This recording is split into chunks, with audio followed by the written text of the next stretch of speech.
સગવડ નહોતી ધર્મી છતાં પણ મોભારે પેલી ગળીથી લખતા કોઈ ગળીના કલર જોયા હશે ભલે વધારે આવું લખતા હે જી તારા આંગણિયા એ પૂછીને જે કોઈ આવે રે આવકારો મીઠો આપજે હે જી તારા કાને રે સંકટ કોઈ સંભળાવે તો એ બને તો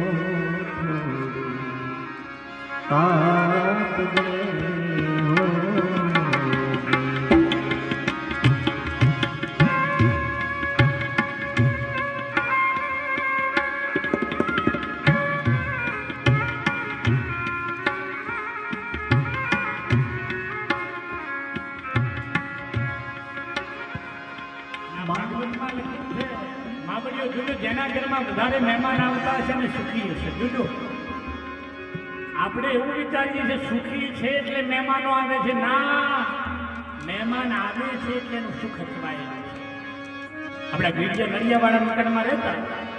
કલર હતા નહીં પેલી ગળીથી લખતા થોડા વડીલો છે એમને તો જોયા હશે ગળીના કલરો મોભારે લખતા ભલે પધાર્યા ભગવાનની થોડી કૃપા થઈ નળિયા કાઢી નાખ્યા પતરા લગાવ્યા ભલે પધાર્યા ખેંચી નાખ્યું લખ્યું સુસ્વાગતમ ભગવાનની થોડી વધારે કૃપા થઈ પતરા કાઢી નાખ્યા ધાબા બંધ નવા મકાન બનાવ્યા થોડું ઘણું ઇંગ્લિશ શીખ્યા હું લખ્યું વેલકમ ભગવાનની થોડી વધારે કૃપા થાય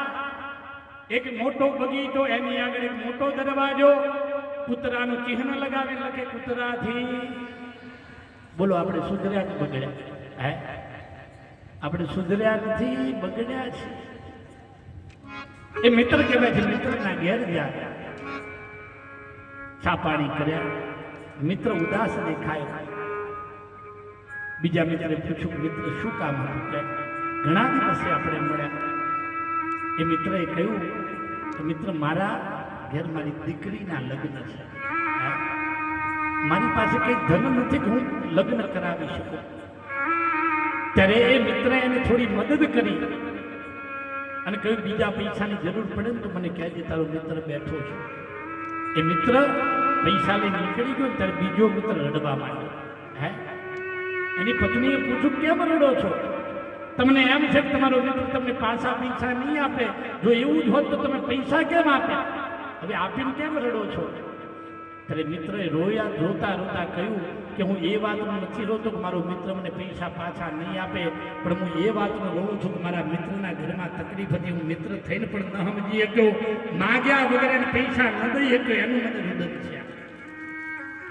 અને હાચા મિત્ર થજો ભાઈ ફક્ત ગલ્લે ગપ્પા મારવા બેહનારા મિત્રોથી સાવધાન રહેજો ભાઈબંધ માં ઘણો ફેર છે રે કોને ભાઈબંધ કહેવાય આવો આગળ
કાન રસ્યો કાન રસ્યો રૂપાળો નગરેલિયો ઘરે જાઉં ગમતું નથી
What?